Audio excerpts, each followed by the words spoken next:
Hi friends, I Ankit Parekh. Welcome you to this lecture. આજનો lecture આમ જુઓ તો બહુ લેન્ધી તો નહીં હોય, પણ ઇન્ટરેસ્ટિંગ ખરેખર છે. રીઝન કે જે મેઇન ટોપિક આ ચેપ્ટરનું કહેવાય ને કે જે કોર, જે હાર્દ જે છે, એ મારે તમને આ લેક્ચરમાં સમજાવવાનું છે. આપણે વાત કરતા હતા દ્રવ્યના ઉષ્મીય ગુણધર્મની. આજે મારે ચર્ચા કરવી છે ઉષ્મા વિશે, વિશિષ્ટ ઉષ્માધારિતા વિશે, ઉષ્મા ક્ષમતા વિશે, ગુપ્ત ઉષ્મા, ઉત્કલન બિંદુ, ગલન બિંદુ, ત્રિબિંદુ, આ બધા વિશે આજે આપણે ચર્ચા કરવાની છે. આજનો લેક્ચર પૂરો થઈ જાય એટલા માટે નેક્સ્ટ લેક્ચરમાં હું તમને જે ટેક્સ્ટ બુકની એક્સરસાઇઝના પહેલા 5 ન્યુમેરિકલ જે બેઝિકલી ટેમ્પરેચર સ્કેલ બેઝડ છે એ પણ હું કરાવી દઈશ. રાઈટ, તો હવે આપણે સમજીએ કે ભાઈ ઉષ્મા શું છે. બરાબર, ઉષ્મા વિશે મેં તમને પહેલા પણ લખાવેલું છે અને પહેલા પણ સમજાવેલું છે કે ઉષ્મા જે છે એને આપણે કહી શકીએ તંત્ર અને પરિસર વચ્ચે થતી ઉષ્મા ઉર્જાની આપલે.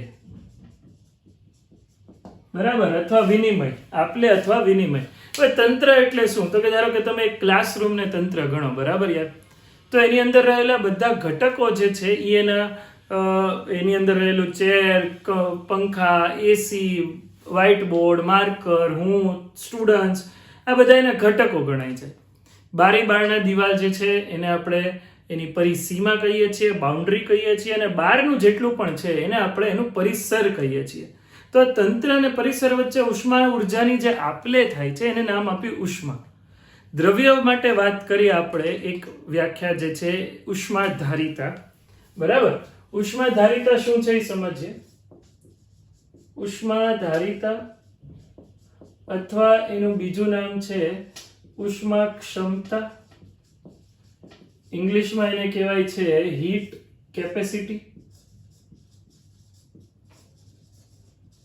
બરાબર, એનો સિમ્બોલ છે HC, અથવા બ્રોડ ટર્મમાં આપણે ઉપયોગ કરીએ છીએ કેપિટલ S.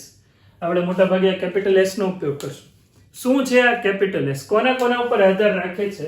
તો કે પદાર્થના દળ ઉપર, એમ એક.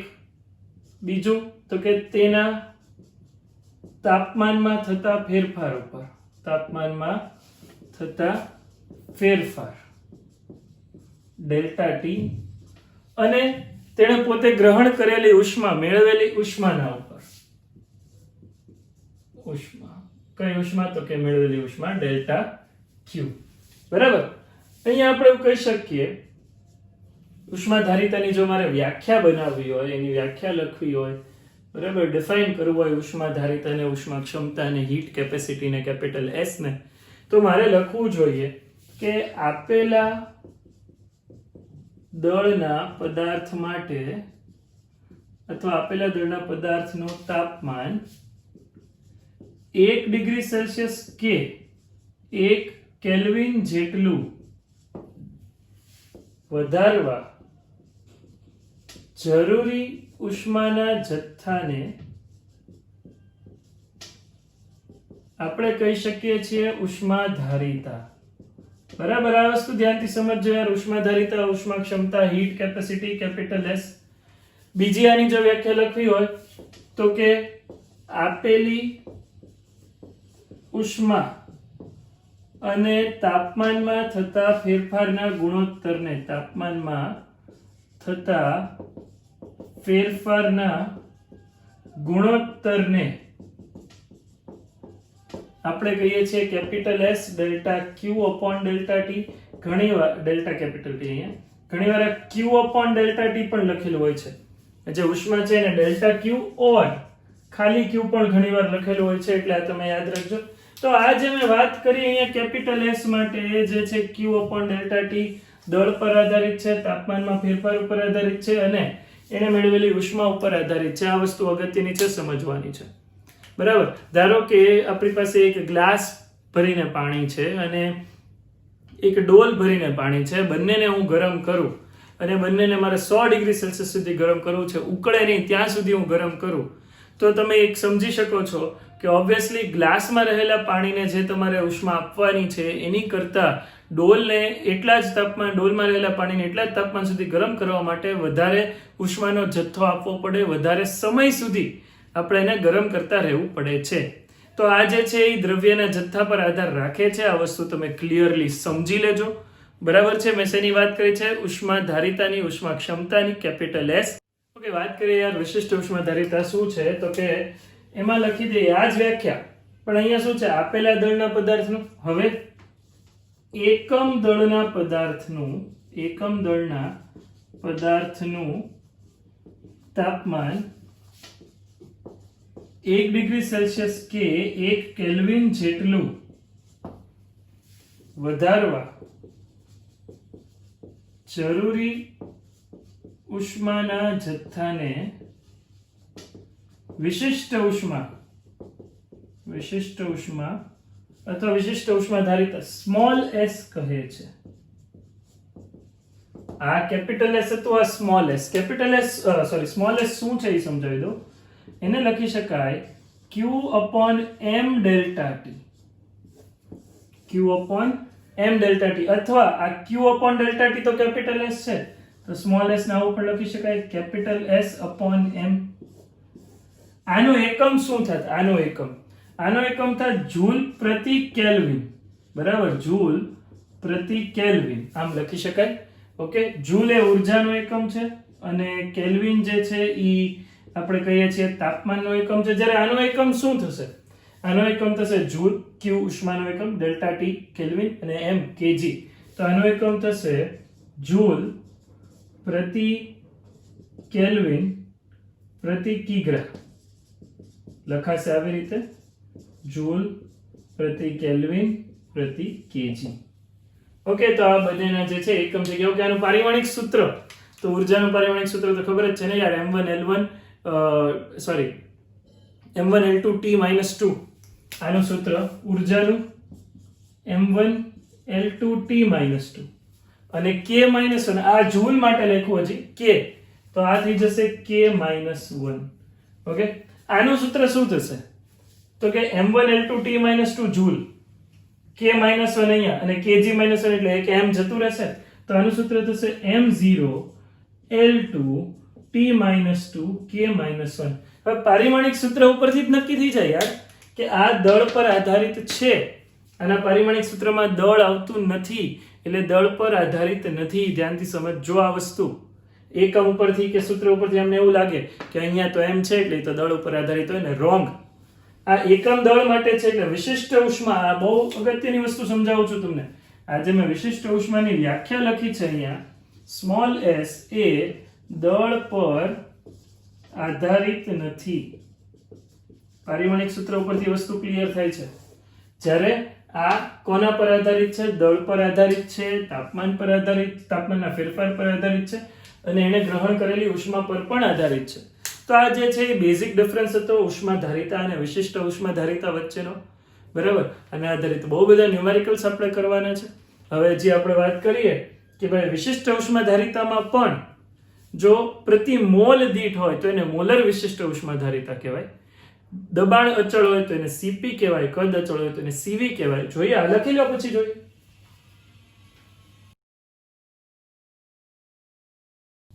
ઓકે, સમજીએ મોલર વિશિષ્ટ ઉષ્માધારિતા. આ શું છે મોલર વિશિષ્ટ ઉષ્માધારિતા? હમણાં લખ્યું હતું ને આપણે એકમ દળ દીઠ મોલર વિશિષ્ટ ઉષ્માધારિતા, અથવા ધારિતા નામ પર ખાલી મોલર વિશિષ્ટ ઉષ્મા લખો ને આટલું તોય ચાલો. એનો સિમ્બોલ જે છે એ C છે. મોલર વિશિષ્ટ ઉષ્માનો સિમ્બોલ C છે. શું થશે તો કે 1 મોલ, હવે ખબર જ છે 6.022 ગુણ્યા 10⁻23 ઘાત. 1 મોલ પદાર્થનું તાપમાન 1 ડિગ્રી સેલ્સિયસ કે 1 કેલ્વિન જેટલું વધારવા જરૂરી ઉષ્માના જથ્થાને આપણે મોલર વિશિષ્ટ ઉષ્મા કહે છે. મોલર વિશિષ્ટ ઉષ્મા કહે છે. સિમ્પલ છે, બરાબર. હવે આનો સિમ્બોલ મેં તમને કીધું એમ આનો સિમ્બોલ C છે, તો C બરાબર થશે Q upon mu delta T. શું થશે યાર? Q upon mu delta T. આજે મેં વાત કરી C બરાબર Q upon mu delta T, તો આનો એકમ છે જૂલ, આ મ્યુ નો એકમ મોલ, આ મ્યુ જે છે અહીંયા દ્રવ્યના મોલ છે, બરાબર, દ્રવ્યના મોલ, અને ડેલ્ટા ટી જે તાપમાન છે એટલે એનું થશે અહીંયા કેલ્વિન ઇન્ટુ કેલ્વિન. તો આને લખી શકાય જૂલ પ્રતિ મોલ પ્રતિ કેલ્વિન, બરાબર. હવે આમાં બે ભાગ પાડવાના છે યાર, આમાં પણ બે ભાગ પાડવાના છે. જો આખી પ્રોસેસ, આ જે ગણતરીની પ્રોસેસ છે અચળ દબાણે થતી હોય, અચળ દબાણે મોલર વિશિષ્ટ ઉષ્માને કહેવાય છે સીપી. અચળ દબાણે મોલર વિશિષ્ટ ઉષ્માનો સિમ્બોલ છે સીપી. આ જ સૂત્ર, સીપી નું સૂત્ર આ જ તે Q upon mu delta T, પણ અહીંયા સમજવા માટે P અચળ. P અચળ એટલે શું કીધું છે યાર આપણે? દબાણ અચળ, બરાબર. અને અચળ કદે મોલર વિશિષ્ટ ઉષ્મા જેને કહી શકીએ CV, તો એને Q upon mu delta T અને કદ V અચળ, બરાબર. CP અને CV, ઓકે. CP અને CV વચ્ચેનો સંબંધ જે છે, CP અને CV ની ગણતરી જે છે, એની તારવણી એ આપણે 12મા ચેપ્ટરમાં ખૂબ ઇન ડિટેલ ભણવાની છે. અત્યારે હું તમને ખાલી એટલું કહી દઉં કે CP - CV બરાબર R અને CP upon CV બરાબર ગામા થશે. CP - CV બરાબર R. R શું છે? તો કે કેપિટલ R જે છે એને આપણે વાયુનો સાર્વત્રિક અચળાંક કીધો, ગયા વખતના લેક્ચરમાં પણ આપણે જોયું છે, બરાબર, જેની કિંમત 8.314 જૂલ પ્રતિ કેલ્વિન પ્રતિ મોલ છે. તો આ CP - CV બરાબર R કહી દીધું છે. CP upon CV એનો ગુણોત્તર, આ તફાવત છે, આ CP અને CV નો તફાવત, અને આ CP અને CV નો ગુણોત્તર, CP અને CV નો ગુણોત્તર છે. પણ એ ઇન ડિટેલ સમજવા માટે તમારે થોડીક રાહ જોવી પડશે. જ્યારે આપણે આના પછી તરત 12મું ચેપ્ટર શરૂ કરીએ, બરાબર, ત્યારે હું તમને ઇન ડિટેલ ભણાવીશ. આ ચેપ્ટરમાં એનું કાંઈ ખાસ આપણને કામ પડવાનું નથી. લખી લો યાર આ તમે.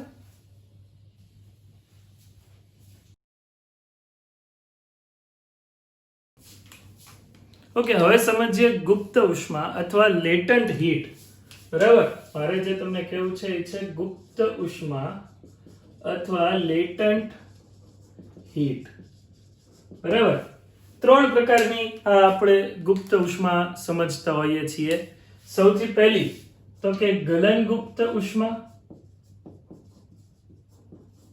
બીજી જે છે ઈ ઉત્કલન ગુપ્ત ઉષ્મા, બરાબર, અને ત્રીજી જે છે ઈ દહન ગુપ્ત ઉષ્મા. આ દહન ગુપ્ત ઉષ્માનો કઈ આપણે ખાસ બહુ ઉપયોગ નહીં આવે ભણવામાં અત્યારે, પર્ટિક્યુલરલી આ ચેપ્ટરમાં. ગલન, નામ ઉપરથી તમને ખબર પડી ગઈ હશે ને, ગલન એટલે શું? પીગળવું. તો એને ઇંગ્લિશમાં કહેવાય છે, ગુપ્ત ઉષ્માને ઇંગ્લિશમાં કહેવાય છે લેટન્ટ હીટ ઓફ ફ્યુઝન, બરાબર. લેટન્ટ હીટ ઓફ ફ્યુઝન, જે ગલન છે એ પ્રક્રિયાને ઇંગ્લિશમાં ફ્યુઝન કહી શકે છે. ઉત્કલનને કહેવાય છે વેપરાઇઝેશન. એટલે આ જે છે એને કહીએ છીએ લેટન્ટ હીટ ઓફ વેપરાઇઝેશન,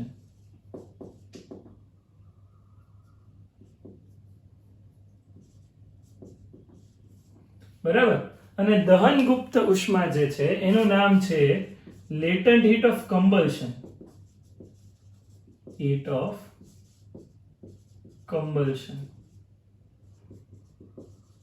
કમ્બલ્શન એટલે દહન, બરાબર. સ્કૂટરમાં કમ્બલ્શન ચેમ્બર આવે, તમને ન ખબર હોય તો.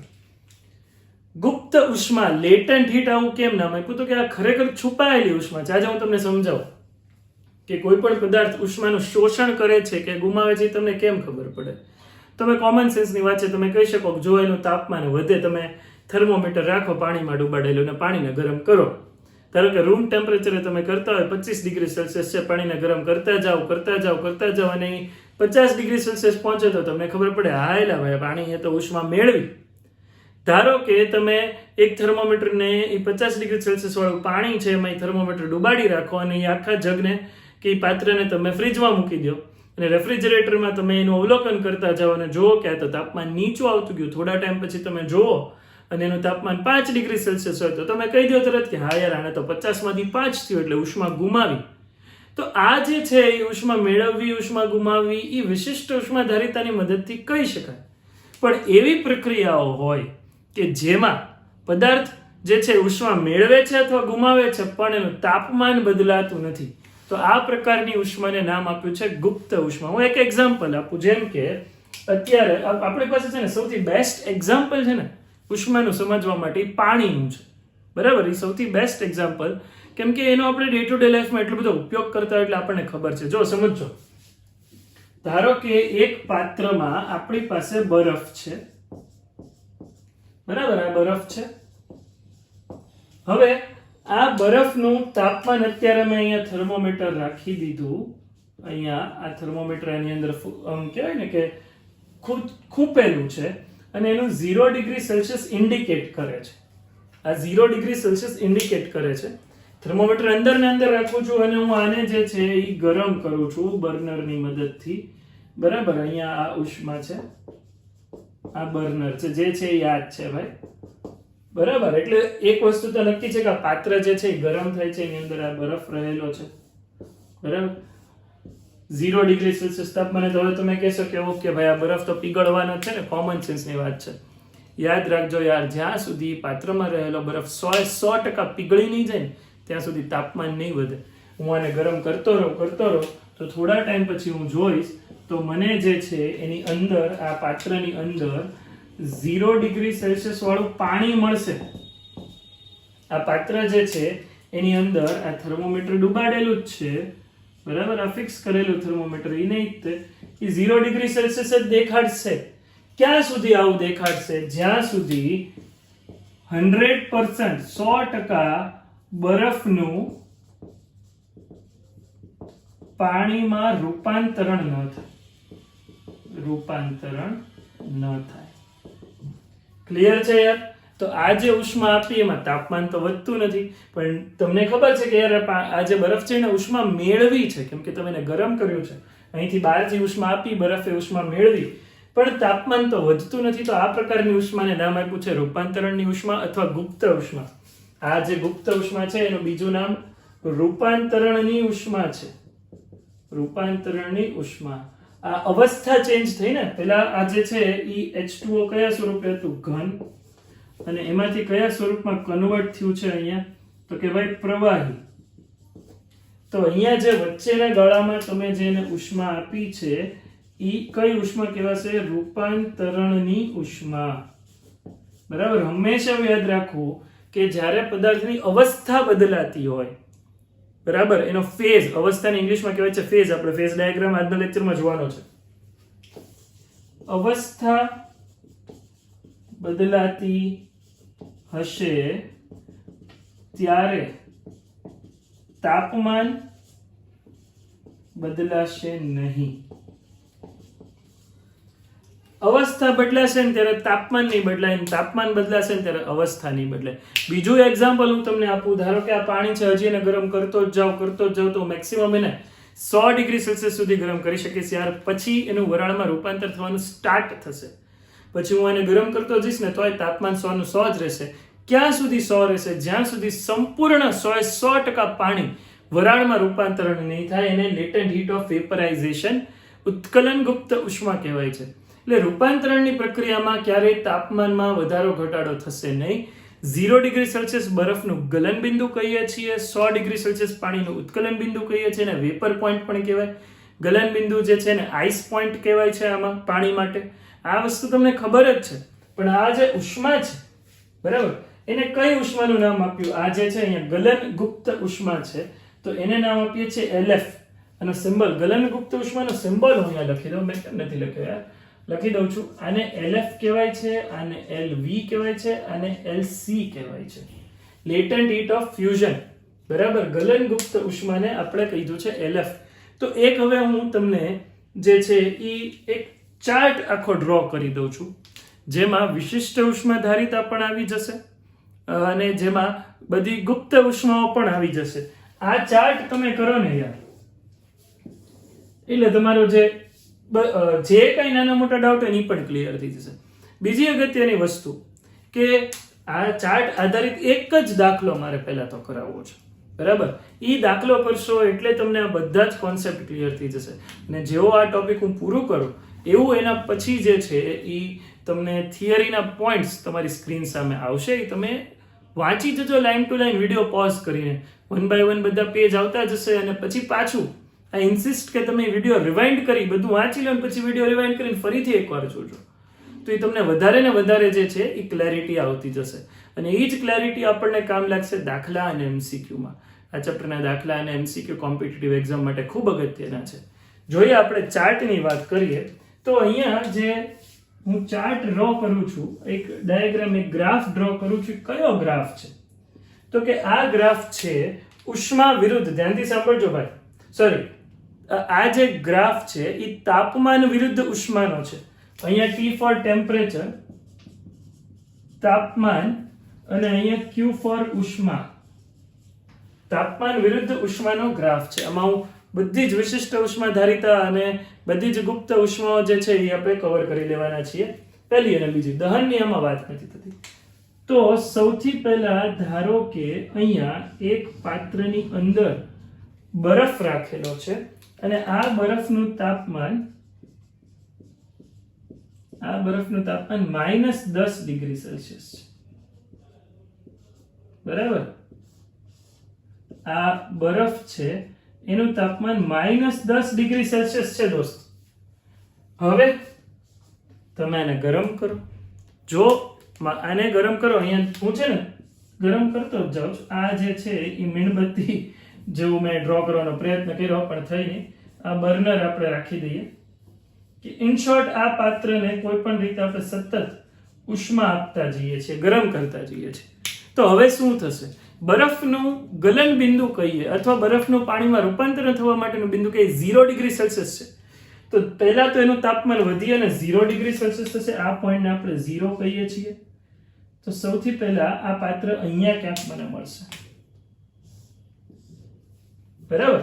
અહીંયા જુઓ, હજી બરફ પીગળ્યો નથી, બરફનો બરફ જ છે પાત્રમાં, બરાબર? પણ કેટલા ડિગ્રી સેલ્સિયસ? 0 ડિગ્રી સેલ્સિયસ છે બરફ. જોયું ને યાર તમે, -10 માંથી 0 થયું, તાપમાન વધ્યું છે અહીંયા. તો આને આપણે આમ લખી શકીએ, તાપમાનમાં વધારો. કેટલાનો વધારો થયો? અંતિમ માઇનસ પ્રારંભિક, 0 માઇનસ -10. 0 અંતિમ છે, -10 પ્રારંભિક છે, 0 માઇનસ -10 એટલે 10 ડિગ્રી સેલ્સિયસનો ફેરફાર થયો, બરાબર? તો અહીંયા જે ઉષ્મા અને મેળ છે, તમને એ તો ખબર જ છે, આખું તંત્ર ઉષ્મા મેળવતું છે. તો ઈ થશે Q1, એને લખવું પડે, અહીંયા લખું છું આખી પ્રોસેસ માટેનું Q1. તો આ Q1 જે છે ઈ MSI ડેલ્ટા T છે. Q1 છે MSI. SI એટલે શું થયું? તો કે આ બરફની વિશિષ્ટ ઉષ્માધારિતા છે. SI બરફની વિશિષ્ટ ઉષ્માધારિતા છે. હજી હું આને ગરમ કરતો જાઉં, બર્નર ઉપર જ આ પાત્ર રાખેલું છે. તો હવે બરફનું તાપમાન 0 થી વધે નહીં, એનું મેક્સિમમ તાપમાન થઈ ગયું. હવે એ રૂપાંતરણ થશે. તો આ પાત્ર જે છે એ રૂપાંતરણ તરફ જઈ રહ્યું છે, એટલે સોરી, નોટ પાત્ર પણ એની અંદરનું દ્રવ્ય, બરાબર? શું બનશે? તો કે આ જે છે અંદર બનશે પાણી. આની અંદર બન્યું પાણી. અને કેટલા ડિગ્રી સેલ્સિયસ? 0 ડિગ્રી સેલ્સિયસ પાણી. જો તાપમાન વધતું નથી, તાપમાન એઝ ઇટ ઇઝ રહે છે. આ રૂપાંતરણમાં તમે જે ઉષ્મા આપી, ધારો કે અહીંયા Q1 આપી, અહીંયા Q2, તો હવે અહીંયા યાદ રાખો તમે, ઉષ્મા તો એ શોષે જ છે પણ તાપમાન વધતું નથી, એટલે આને ગુપ્ત ઉષ્મા કીધી. અને કઈ ઉષ્મા? આ પ્રકારનું થઈ ગયું ને, તો એને ગલન ગુપ્ત ઉષ્મા કીધી. તો આ જે પ્રોસીજર છે, આ પ્રોસીજર ફેઝ 2, Q2 જેને કહીએ, એ કઈ આવશે? તો કે એ આવશે, Q2 ને નામ આપ્યું છે LFM. કેમ ભાઈ LFM? બરાબર? મારે તમને એક આ વસ્તુ કહેવાની રહી ગઈ કે LF અથવા LV અથવા LC જે તમે કહેતો એ એકમ દળ દીઠ ઉષ્મા છે. ધ્યાનથી સમજજો, આ જે અવસ્થા બદલાતી હોય ત્યારે તાપમાન બદલાશે ને લખવું, અને મેં રૂપાંતરણની ઉષ્મા કીધી. આના માટે હું તમને અહીંયા વ્યાખ્યા લખી દઉં છું, બરાબર.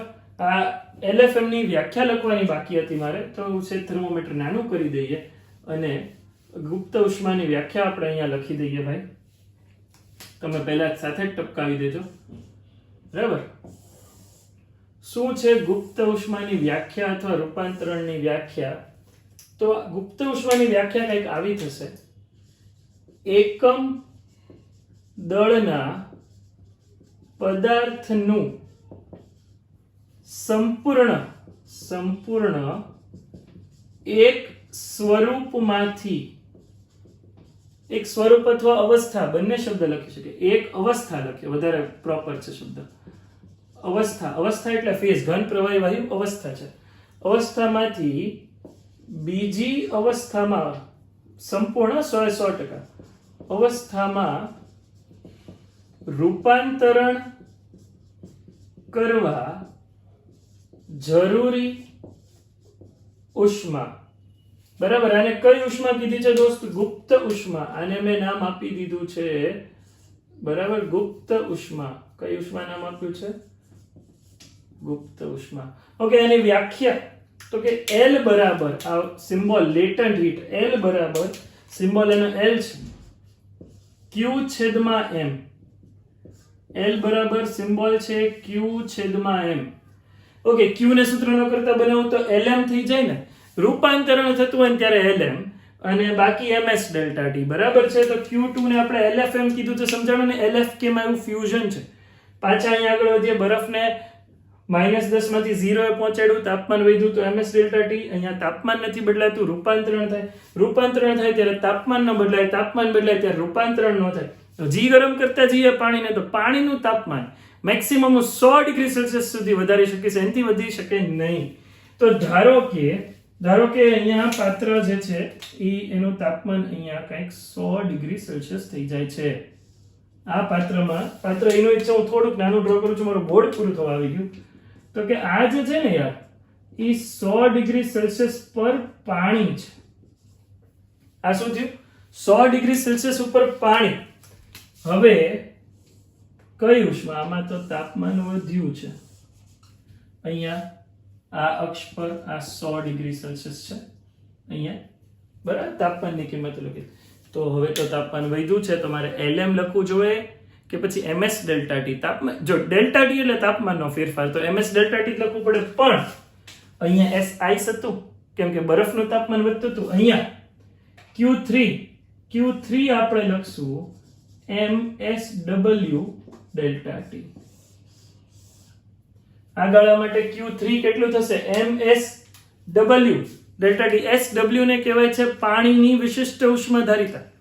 SW ને નામ આપ્યું છે આપણે પાણીની વિશિષ્ટ ઉષ્માધારિતાને. લાસ્ટ હજી હું તાપમાન હજી હું એને ઉષ્મા આપતો જાઉં, આપતા જઈએ એને ઉષ્મા, તો આ શું થશે? હવે બોસ તાપમાન ન વધ્યો, પતી ગયું. હવે આનું તાપમાન વધવાનું નથી. તો આ જે પાત્ર છે, પાત્ર પાતળું થતું જાય છે આપણે જેમ જઈએ એવું નથી, બરાબર. ત્યાં જગ્યા ઓછી છે એટલે હું એવી રીતે લખું છું. તો કે આ વરાળ જ બની ગઈ, 100 ડિગ્રી સેલ્સિયસે વરાળ. તો આ Q3 હતું. અહીંયા Q4 લખી દઉં છું, હું આડો આવતો હોઈશ, મને ખ્યાલ છે. Q4 LVM. જેમ અહીંયા LFM લખ્યું હતું એમ અહીંયા લખ્યું LVM. તો આ વસ્તુ તમે ધ્યાનમાં લેજો. Q1, Q2, Q3 અને Q4. આ Q3. તો જ્યાં જ્યાં તાપમાન બદલાય છે ત્યાં રૂપાંતરણ નથી થતું, જ્યાં રૂપાંતરણ થાય છે ત્યાં તાપમાન નથી બદલાતું.